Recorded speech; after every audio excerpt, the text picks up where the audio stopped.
المبدئي اللي كان جاي من مصر كان جاي بغضروف ورباط صليبي، لما عملنا هنا فحوصات فطلع رباط صليبي فقط، ولا الغضروف كان مش فيه اي مشكله خالص نهائيا. والعمليه تمت ثاني يوم وصل فيه بعد الفحوصات، ونجحت نجاح ممتاز جدا، وهو ماشي دلوقتي ثاني جلسه في العلاج الطبيعي وماشي بطريقه ممتازه جدا يعني. وفي نفس موجود معاه في نفس المكان تياجو لاعب بايرن ميونخ.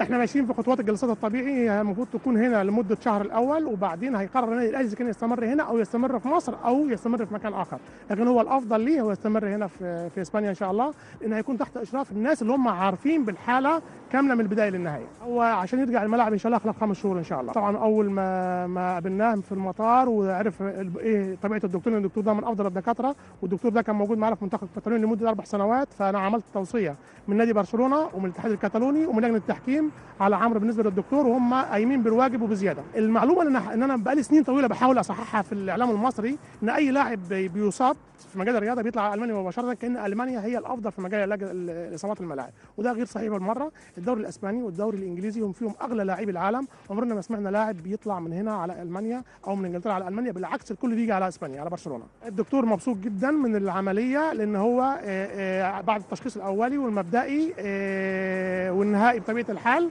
عرف الحاله ايه بالظبط، وبعد اجراء العمليه حالتها ممتازه جدا ونجحت نجاح باهر. وشكرا طبعا لتواجدكم. انا فوجئت بيكم في اسبانيا هنا، ودي حاجه تحسب لكم يعني.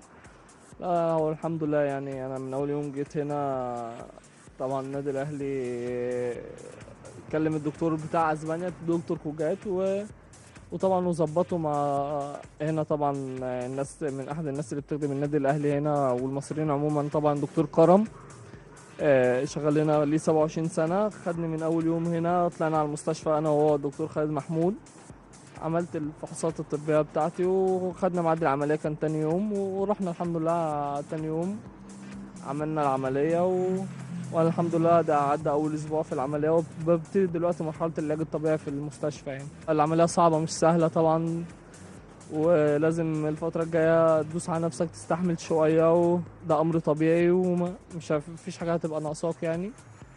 وانا الحمد لله يعني يا صعب، العمليه فعلا صعبه شويه، بس ان شاء الله استحمل وادوس على نفسي الفتره الجايه واحاول ان انا ارجع يعني ان شاء الله باذن الله. احنا ابتدينا لسه اول جلستين علاج طبيعي، وهو المفروض ان لسه الشهر كله ده هيبقى جلسات، فاديني موجود وشغال، ودعواتكم معانا ان شاء الله ان الواحد يقف على رجليه من اول وجديد ويرجع تاني يعني ان شاء الله. انا دايما بتكلم بقول ربنا معاهم، وربنا يكون في عون الكابتن شوقي غريب باذن الله. داخلين على ماتش صعب، كل اللعيبه اللي موجوده في منتخب مصر دلوقتي تستاهل ان هي تلبس شيرت منتخب مصر، كلها لعيبه رجاله، اختيارات موفقه من كابتن شوقي، وطبعا ربنا يوفقه ان شاء الله في اختيار ال 11 راجل اللي هيبداوا في الماتش ان شاء الله، ويكون على قد المسؤوليه. اي 11 راجل هيلبسوا تيشيرت لازم يعرفوا ان في 90 مليون وراهم ان شاء الله. بتمنى لهم التوفيق ويكون قدم المسؤوليه في الماتش، ويكون التوفيق حالفنا.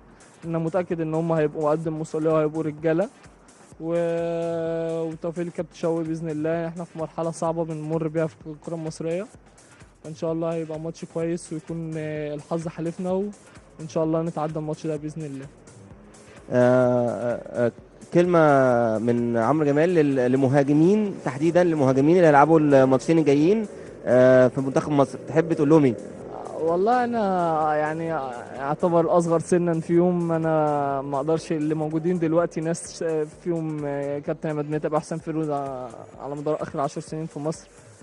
هو انا بقول له بس ربنا يكون الحظ حليفه، هو وعرفه وطبعا خالد ومحمد سالم، كلهم ان شاء الله ربنا يكون يكرمهم، يكون الحظ حليفهم اللي يبقى موجود ان شاء الله.